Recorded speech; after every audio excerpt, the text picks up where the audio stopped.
Meus amigos, com esta apresentação,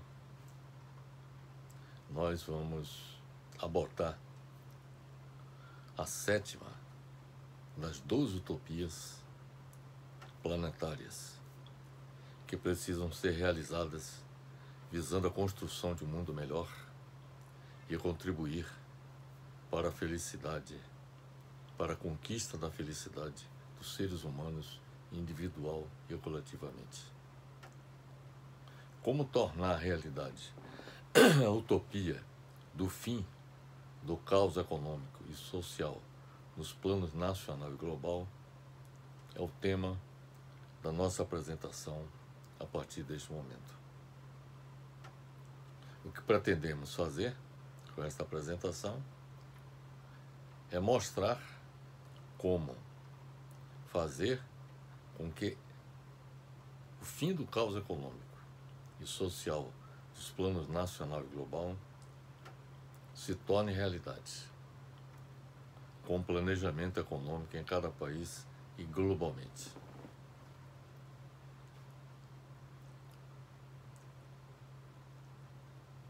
De início, é importante observar que o capitalismo é um sistema complexo.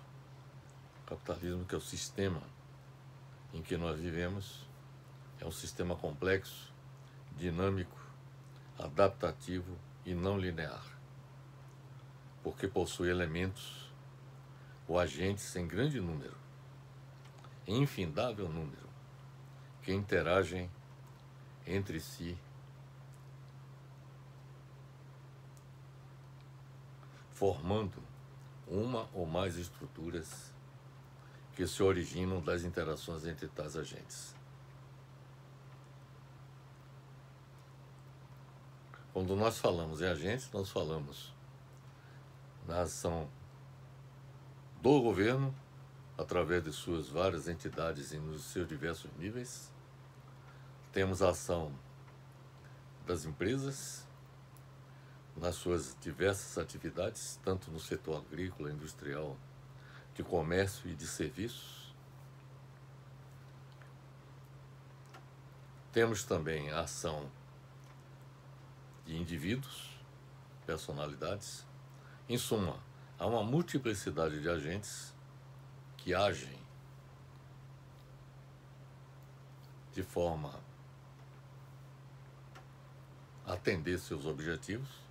Cada um desses agentes busca atender seus objetivos e, como consequência da ação desses agentes, são produzidas interações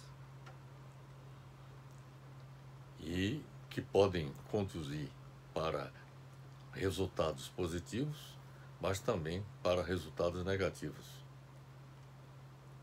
Os sistemas complexos são sistemas que se caracterizam por serem dinâmicos, como é o caso do sistema capitalista,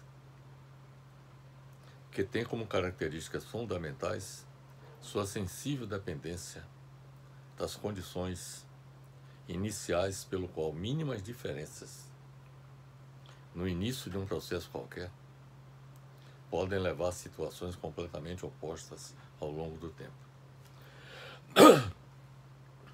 Eu tive a oportunidade de ler o livro As Leis do Caos, cujo autor é Elia Priogini. No final da nossa apresentação, nós vamos mostrar como ter acesso a este livro e a outros que nós vamos citar ao longo da nossa apresentação. Mas a leitura do livro que eu fiz, As Leis do Caos, informa que a teoria do caos explica o funcionamento dos sistemas complexos e dinâmicos. Nesses sistemas, inúmeros elementos estão em interação de forma imprevisível e aleatória. Este é o caso da economia de mercado capitalista, porque não existe uma governança eficaz no sistema econômico. Quer dizer, o sistema funciona caoticamente porque os governos, por exemplo, que deveriam exercer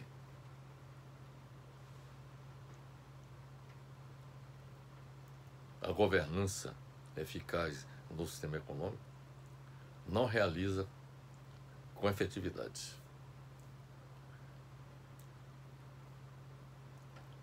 Tanto no plano nacional como nos planos estaduais e municipais. Até mesmo os próprios governos não interagem de forma organizada entre si. O governo nacional atua numa direção, o estadual pode atuar em outra direção diametralmente oposta do governo, então o governo nacional, e os municípios também igualmente atuam perseguindo seus próprios objetivos, que muitas vezes podem ser conflitantes com os objetivos dos governos estaduais e nacional. Então, como eu lhes falei, não existe uma governança eficaz no sistema econômico. E o fato de não haver uma governança eficaz no sistema econômico é que faz com que ele se torne caótico e imprevisível. É preciso observar que o autor do livro, que lhes falei, Leis do Caos, Ilya Prigogine, comentando sobre pontos de bifurcação em reações químicas, afirma que elas demonstram que até mesmo em nível macroscópico, a nossa predição do futuro mistura determinismo e probabilidade. No ponto de bifurcação, depois nós vamos mostrar um gráfico em que nós abordamos a questão do ponto de bifurcação. Vou lhe mostrar logo agora para não haver dúvidas quanto a isso. Nós temos aqui esse gráfico que mostra um sistema que está operando neste nível, mas passa a apresentar flutuações. Essas flutuações são decorrentes da forma como os agentes atuam entre si, criando as condições caóticas e de imprevisibilidade do sistema. Então, o sistema que estava estável, vamos dizer assim, nesse nível, passa a apresentar flutuações, passando para um nível de flutuações, que é esse aqui. Nesse nível de flutuações, o nível de flutuações atinge um nível tal que o conduz a um ponto de bifurcação. Exatamente isso aqui. Neste ponto de bifurcação, o sistema, ou ele evolui para um nível superior, ou seja, ele consegue superar o problema da flutuação, evoluindo com medidas, vamos dizer assim, que sejam capazes de superar essas flutuações, mas ele alcança um patamar, um nível superior. Se ele não alcança esse nível superior, então ocorre o chamado colapso do sistema, que são as crises do sistema. Então o sistema capitalista ele funciona com essas características que estão apresentadas aqui. Períodos de estabilidade, seguida de crises, com flutuações do sistema, evolui para um ponto de bifurcação, que ou ele se reestrutura, no sentido de superar os problemas que levaram à flutuação do sistema, ou então entra em colapso. Então, com o Prigogine, que é o autor do livro A Lei do Caos, comentando sobre os pontos de bifurcação em reações químicas, afirma que elas demonstram que até mesmo em nível macroscópico, a nossa predição do futuro mistura determinismo e probabilidades. Por exemplo, nesse gráfico aqui nesse estágio de estabilidade, há determinismo. Mas nesse nível em que o sistema evolui para uma situação de flutuação, isso envolve probabilidades. Então, quando se fala em probabilidades, então isso significa dizer que o sistema ou evolui para um estágio superior ou para uma deterioração ao ponto de ser levado ao colapso. Então, Prigogine, comentando sobre os pontos de bifurcação em reações químicas, afirma que elas demonstram que até mesmo em nível macroscópico, a nossa predição do futuro mistura determinismo e probabilidades. No ponto de bifurcação, aquele ponto que eu lhes mostrei no gráfico, a predição tem caráter probabilístico, ao passo que entre os pontos de bifurcação podemos falar de leis determinísticas. Então, entre os pontos de bifurcação, são exatamente esses pontos. Esse ponto aqui e esse. Porque o ponto de bifurcação está aqui. Então, entre os pontos, esse ponto aqui, você pode falar em leis determinísticas. Mas nesse estágio, isso envolve probabilidades. O sistema não opera da forma como nós gostaríamos que operasse, de forma determinística. Tem um outro livro, o livro é O Ponto do Caos, de Ervin Laszlo. Neste livro, ele defende a tese de que os sistemas entram em estado de caos quando flutuações que eram até então corrigidas por realimentações negativas autoestabilizadoras ficam fora de controle. Por exemplo, neste gráfico, o sistema é controlado com a adoção de medidas que estabilizam o sistema. E isso ocorre nesse nível e nesse. Mas nesse estágio, aquelas medidas voltadas para estabilizar o sistema não funcionam. O sistema se torna caótico. Então, retornando ao que estava falando, o autor do livro, O Ponto do Caos, Ervin Laszlo, defende a tese de que os sistemas entram em estado de caos quando flutuações que eram até então corrigidas por realimentações autoestabilizadoras ficam fora de controle. A trajetória de desenvolvimento torna-se não linear. Quando nós falamos trajetória linear e não linear, a linear seria determinística e não linear seria probabilística. Então, a trajetória de desenvolvimento torna-se não linear. Tendências predominantes colapsam. E em seu lugar surgem vários desenvolvimentos complexos.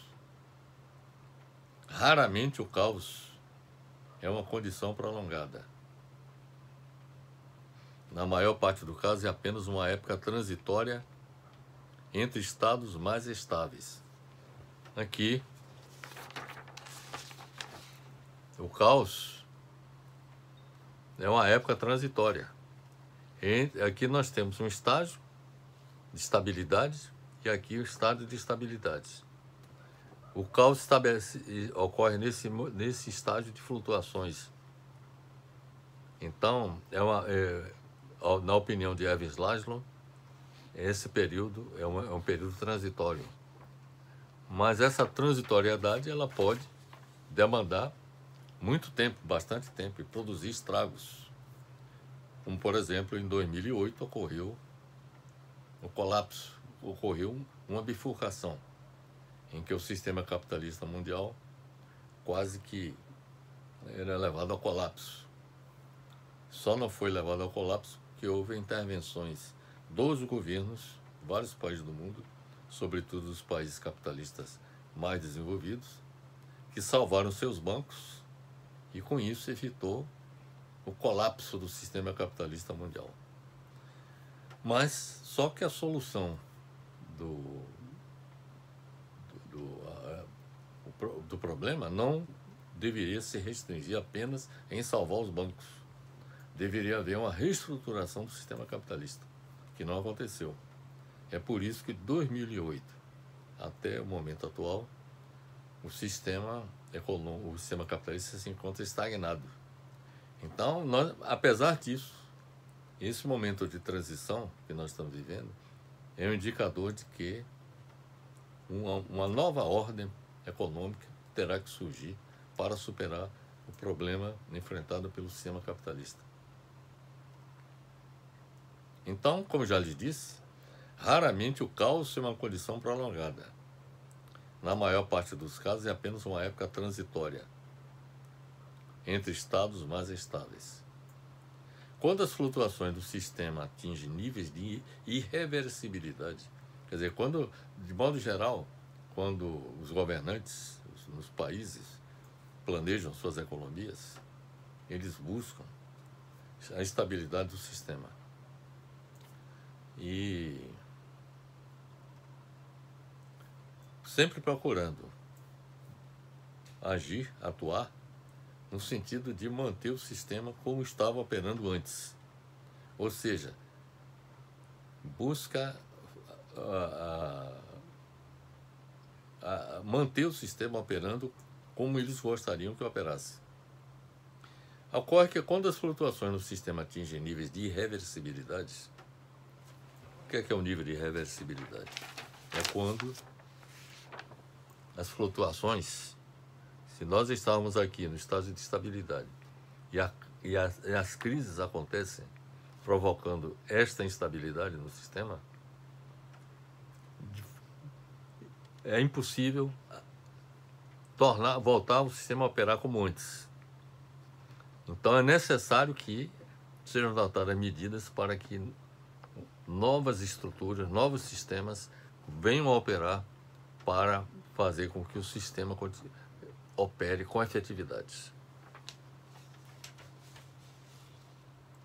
Então, como eu já lhes disse, quando as flutuações do sistema atingem níveis de irreversibilidade, o sistema atinge um ponto crítico, em que ele colapsa em seus componentes individuais estáveis ou passa por uma evolução rápida em direção ao estado resistente às flutuações que o desestabilizaram. É importante, por exemplo, mostrar um outro exemplo da história. Por exemplo, em 1929, o sistema capitalista entrou em colapso. A estabilidade que estava sendo obtida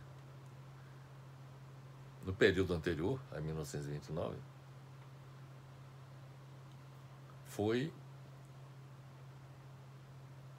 comprometida devido a um processo, a superprodução que fez com que a economia, o sistema capitalista mundial desabasse. Então, em 1929, ocorreu uma crise. Voltando aqui ao gráfico. Imagine que, por exemplo, estamos aqui em 1929. Essa crise que ocorreu em 1929 aqui, nesse ponto, ela se manteve de 1920 durante a década de 30. Durante a década de 30, os problemas políticos que surgiram, inclusive a guerra, a Segunda Guerra Mundial, resultou dessa crise. Então, na medida em que o sistema entrou em crise,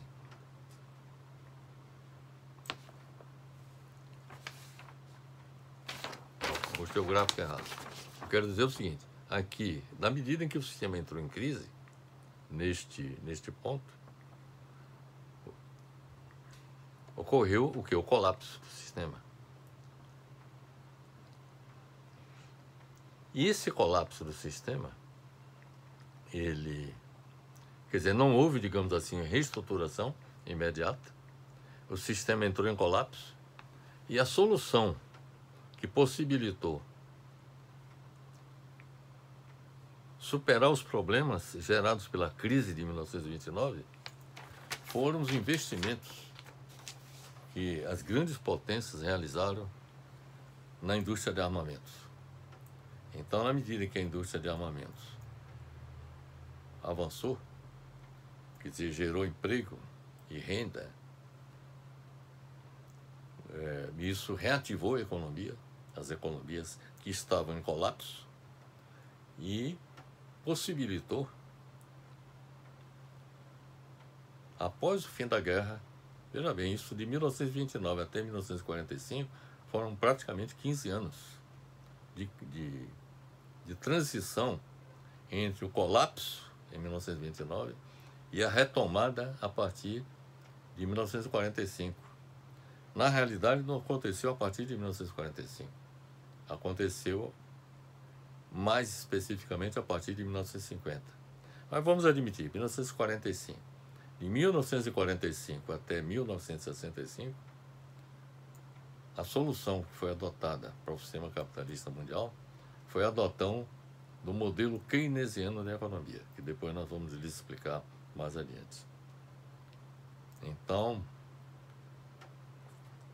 uma nova ordem econômica teve que ser montada, porque a ordem econômica que prevalecia até 1929 era o liberalismo econômico. O governo, por exemplo, os governos não intervinham na economia. A economia funcionava no laissez-faire, no chamado laissez-faire, laissez-passer, e de modo que não existia mecanismo de feedback e controle, ações do governo que possibilitassem fazer frente à gigantesca crise que aconteceu em 1929. E a única saída que foi encontrada pelas grandes potências para o capitalismo foi a guerra. A eclosão da guerra mundial foi fundamental para que houvesse a recuperação do sistema capitalista mundial. De modo que, voltando ao que nós estávamos abordando,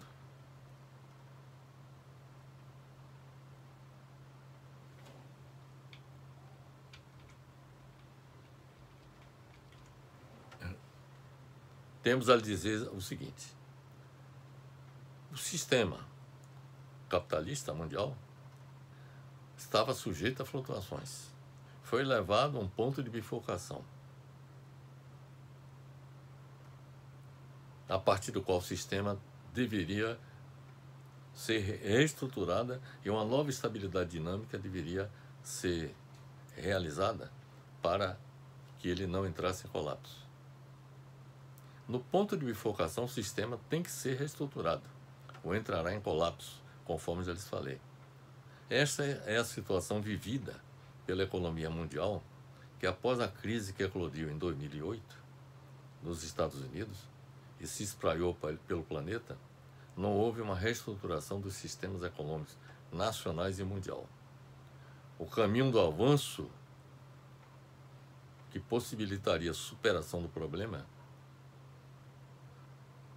eclodido em 2008 e não foi resolvido até hoje, requeriria a reestruturação do sistema econômico mundial, transformando em um sistema auto-organizável e sensível ao feedback, adaptando-se ao novo ambiente e aprendendo por meio de sua experiência. Quando eu falo em feedback, significa o governo acompanhar os indicadores econômicos e, a partir dos indicadores econômicos, atuar prontamente para evitar que ele seja levado a crises como, por exemplo, a de 1929 e 2008. Em 1929 não havia nenhum mecanismo de feedback. Ou melhor, não havia nenhum mecanismo do governo para salvar o sistema da debacle.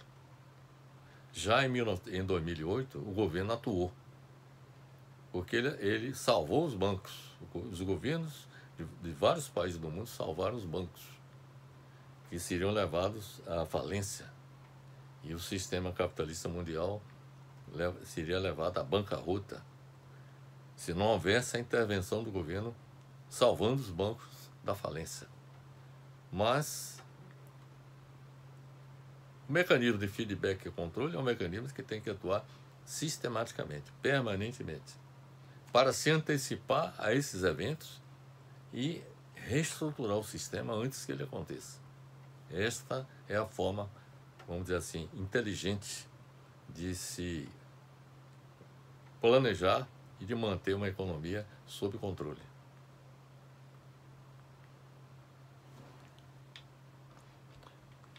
Nós elaboramos um artigo cujo título é Urge o Keynesianismo Global e o Governo Mundial para ordenar a economia mundial.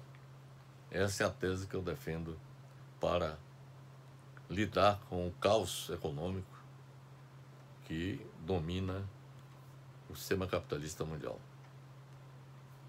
Neste artigo, Urge o Keynesianismo Global e o Governo Mundial para ordenar a economia mundial, eu afirmei, eu demonstrei que a política econômica keynesiana adotada globalmente e a existência de um governo mundial são as soluções para eliminar o caos que caracteriza a economia mundial na atualidade. O modelo keynesiano de economia foi formulado originalmente para ser aplicado em cada país. Isso aconteceu de 1945 a 1965. Eu diria até 1989.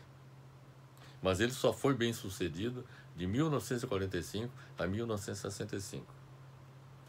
Vou lhe explicar por que ele não foi capaz de resolver os problemas do capitalismo que passaram a existir nas décadas de 70 e 80 do século passado.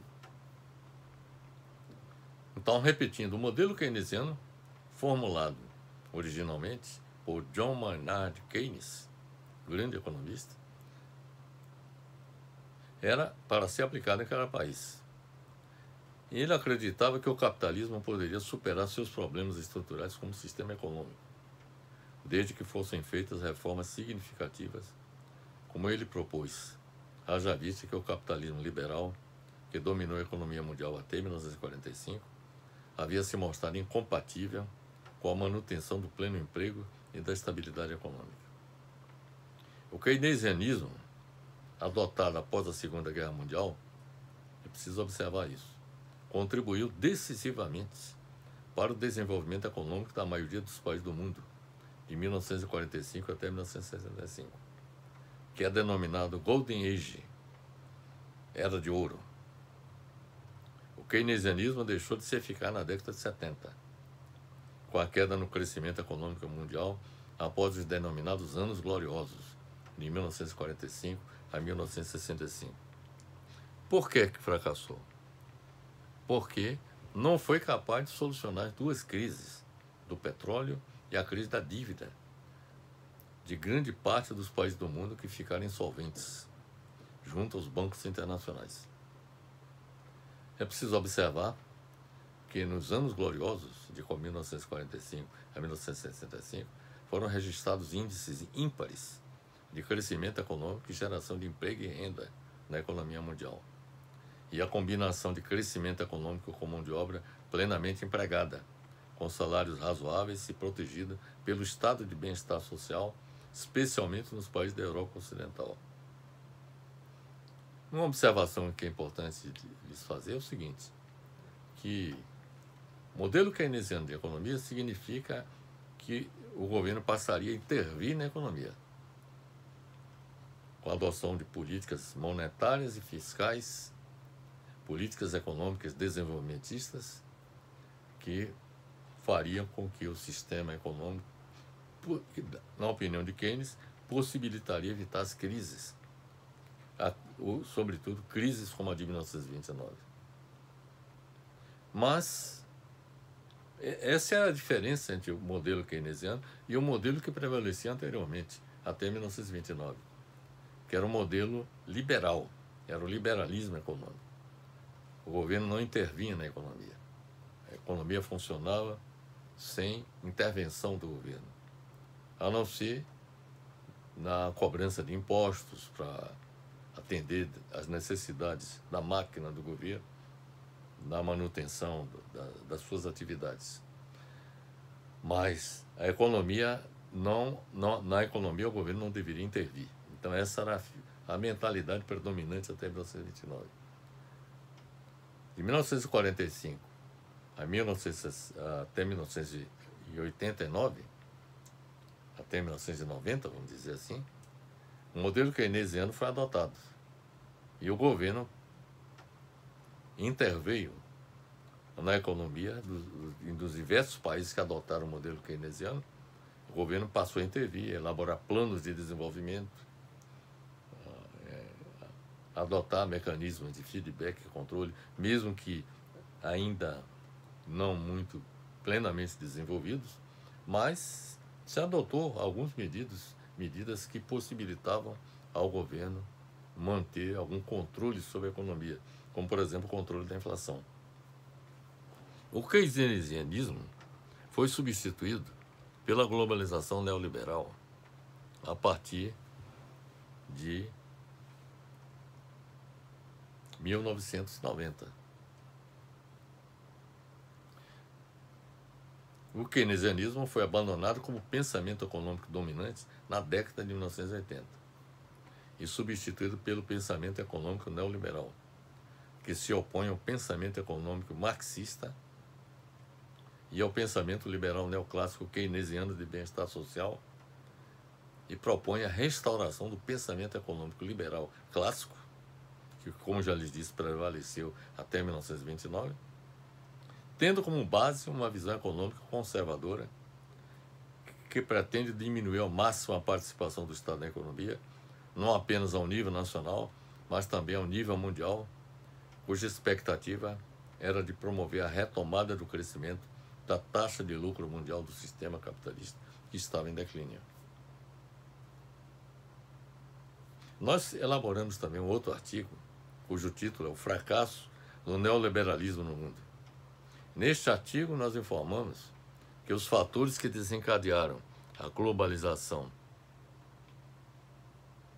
neoliberal foram, de um lado, a crise do sistema capitalista mundial, com o declínio do processo de acumulação do capital, em nível mundial, agravada com a triplicação dos preços do petróleo, literalmente o combustível do capitalismo, em 1973 e de novo em 1979, quando houve também um enorme aumento nas taxas de juros americanas, que causou,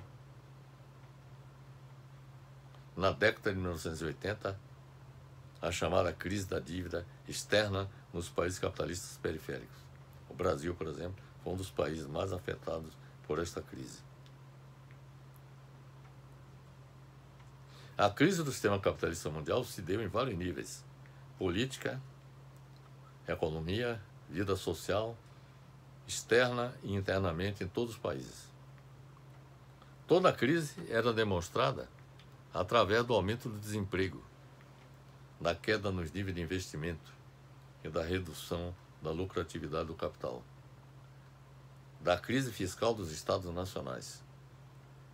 A resposta para isso foi o neoliberalismo, com base no qual foram adotadas novas ideologias, novas formas de administração, de gerenciamento de produção. De outro lado, o fim da União Soviética e do sistema socialista do leste europeu contribuiu também para que vários países que adotaram o socialismo, na Rússia e no leste europeu, bem como alguns países que adotavam o estado de bem-estar social na Europa Ocidental, como contraponto capitalista ao sistema socialista, os substituíssem pelo modelo neoliberal. No entanto, o neoliberalismo que substituiu o keynesianismo fracassou também, porque a taxa de lucro mundial e o crescimento econômico mundial continuaram em declínio, não impedindo a eclosão da crise mundial de 2008. E o caos se estabeleceu na economia mundial, graças à ausência de regulamentação econômica e financeira global. É o que eu chamei de feedback. Significa regulamentação econômica e financeira mundial. A ausência dessa regulamentação econômica e financeira global foi um dos fatores responsáveis pela crise de 2008. O fracasso da globalização neoliberal se configurou na eclosão da crise mundial de 2008, que eclodiu nos Estados Unidos no setor de empréstimos hipotecários, que imediatamente se propagou para outras partes do sistema financeiro mundial com uma rapidez e uma amplitude que surpreenderam o mercado.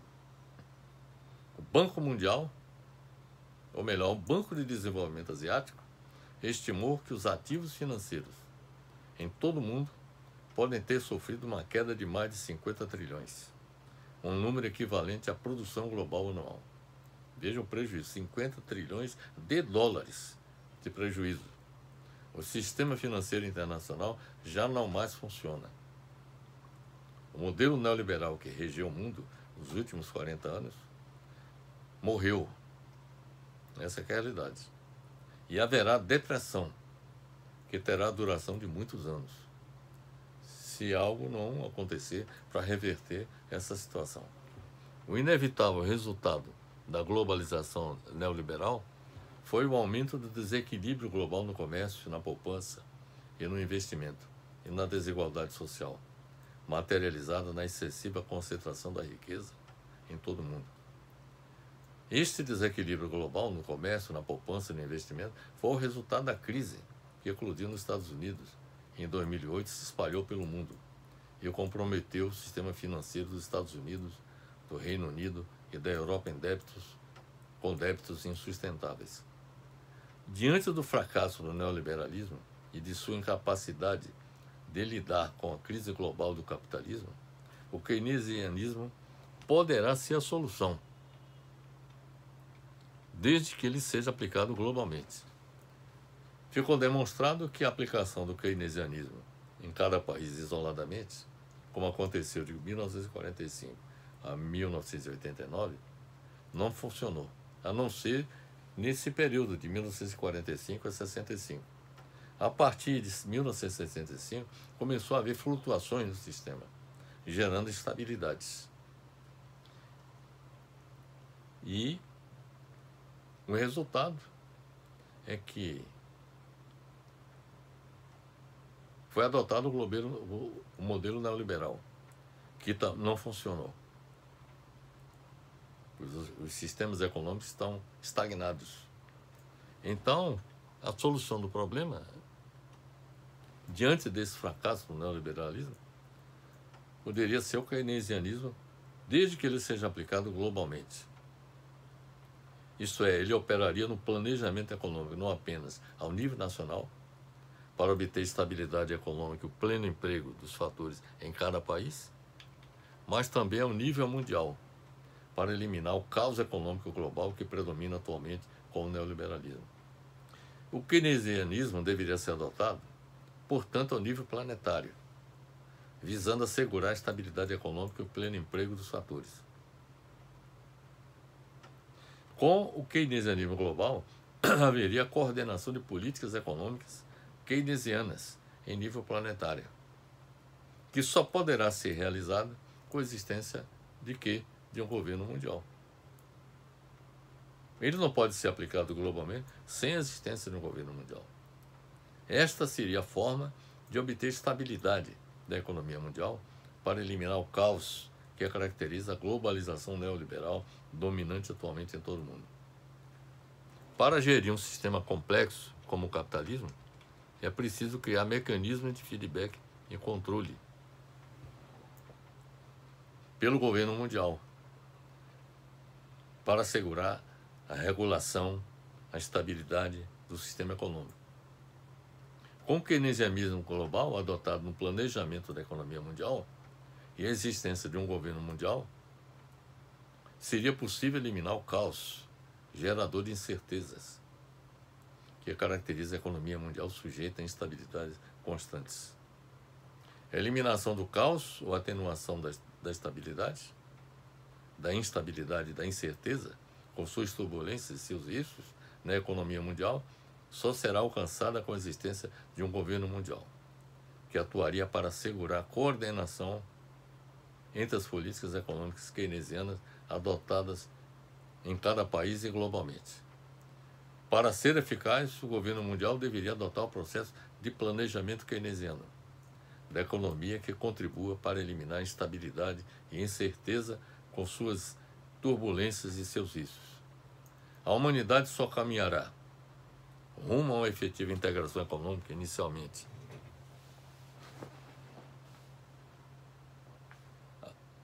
e política posteriormente entre os países, desde que exista um governo mundial que visaria não apenas o ordenamento econômico e das relações internacionais em nível mundial, por exemplo, para assegurar a paz mundial, mas, sobretudo, criar as condições para enfrentar os desafios da humanidade no século XXI.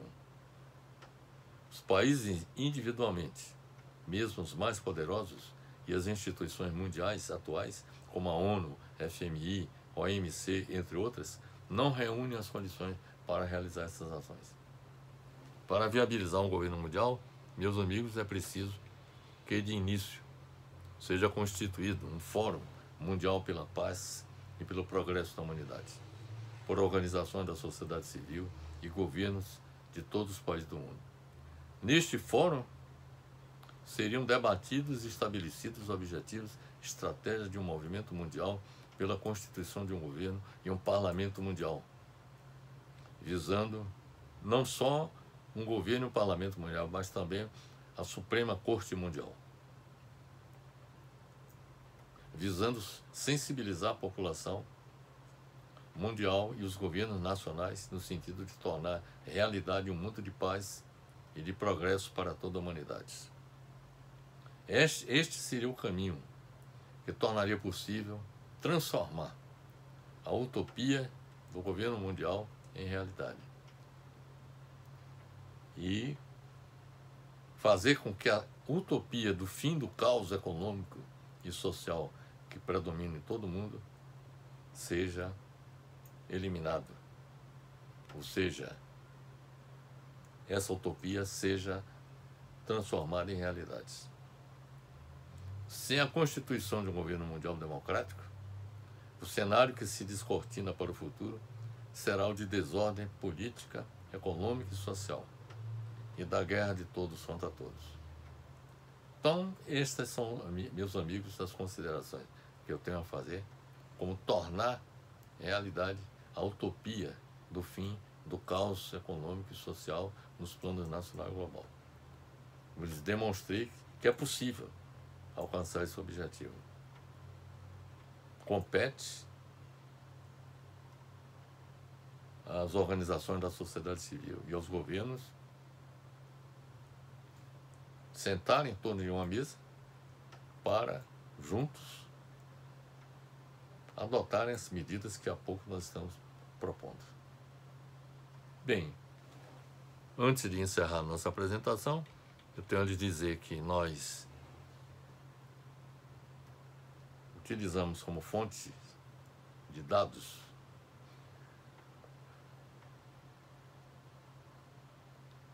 publicações como as de nossa autoria, como fazer com que as utopias planetárias se realizem, visando a construção de um mundo melhor. É um artigo que foi publicado no site do academia.edu. Também nós publicamos um outro artigo, cujo título é O Caos na Dinâmica do Sistema Capitalista, que está publicado no site do SlideShare. Nós levamos em conta publicações como as de Ilya Prigogine, As Leis do Caos, que foi publicado pela editora da Unesp em 2002. Pesquisamos também O Ponto do Caos, cujo autor é Ervin Laszlo, e foi publicado pela editora Cultrix em 2006, de São Paulo.